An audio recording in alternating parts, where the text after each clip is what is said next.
A history of violence. FARDC and FDLR. The Democratic Republic of Congo has endured decades of conflict.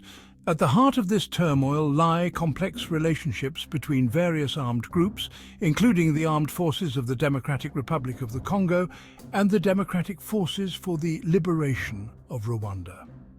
Understanding their history is crucial to grasping the gravity of their recent clash in Sake, North Kivu. The FARDC, the National Army of the DRC, has long grappled with internal divisions and accusations of human rights abuses. Formed from a fragile coalition of former rebels and government troops, the FARDC has struggled to assert control over the vast nation. The FDLR, on the other hand, is a Rwandan Hutu rebel group.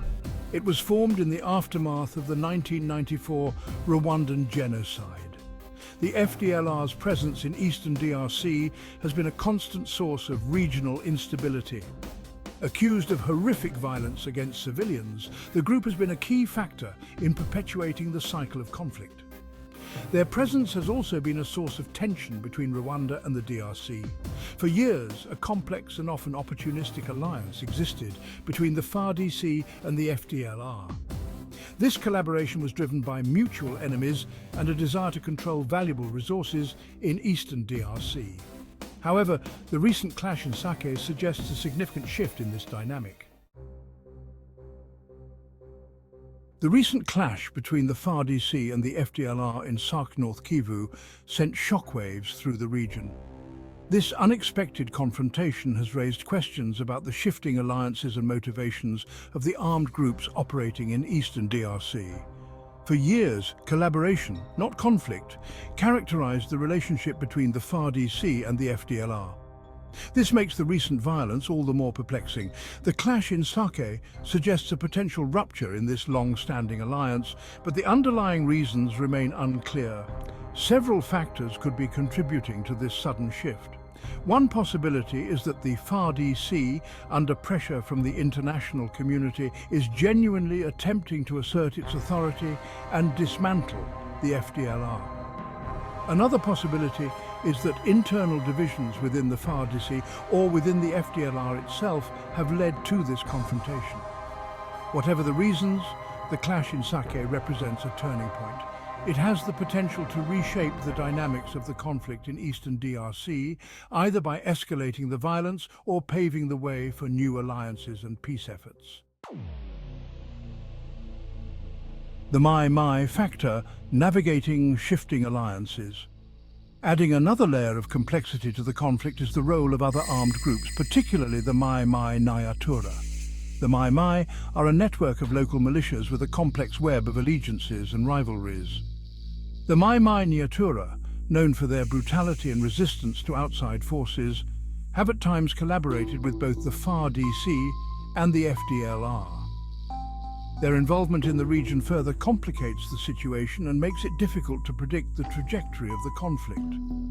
The shifting alliances between the FARDC, the FDLR, and groups like the Mai Nyatura create a volatile and unpredictable environment. These groups often switch sides based on strategic calculations, access to resources, and local power struggles. The presence of these multiple armed actors with fluid allegiances poses a significant challenge to any attempts to establish lasting peace in the region. It also underscores the need for a nuanced understanding of the local dynamics and the motivations of these groups. Section 4. Political tremors. Implications for regional stability. The clash between the FARDC and the FDLR reverberates beyond the immediate battleground. It carries significant political implications both within the DRC and for the wider Great Lakes region. Within the DRC, the clash raises questions about President Felix Tshisekedi's ability to assert control over the military and bring peace to the east. The international community has called upon the government to address the issue of armed groups. Regionally, the clash has the potential to reignite tensions between the DRC and Rwanda. Rwanda has long accused the DRC of harboring the FDLR, a group it views as a direct threat.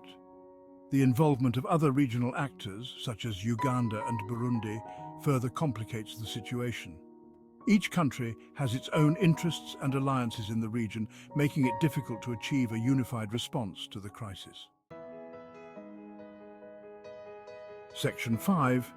The International Response, a call for peace and accountability. The international community has expressed deep concern over the recent violence in eastern DRC. The United Nations, through its peacekeeping mission MONUSCO, has called for an immediate cessation of hostilities and urged all parties to engage in dialogue. Various countries and international organizations have condemned the violence and called for those responsible for human rights abuses to be held accountable. However, translating these calls into concrete action remains a challenge. The international community faces the daunting task of supporting peace efforts while navigating the complex web of alliances and rivalries in eastern DRC.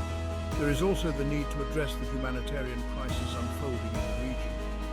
The international community must work closely with regional actors and the Congolese government to find a sustainable solution to the conflict. This includes supporting initiatives aimed at disarmament, demobilization and reintegration of former combatants. Section 6. The Long Road Ahead.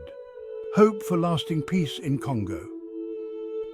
The recent clash between the FARDC and the FDLR in Sake is a stark reminder of the fragility of peace in eastern DRC.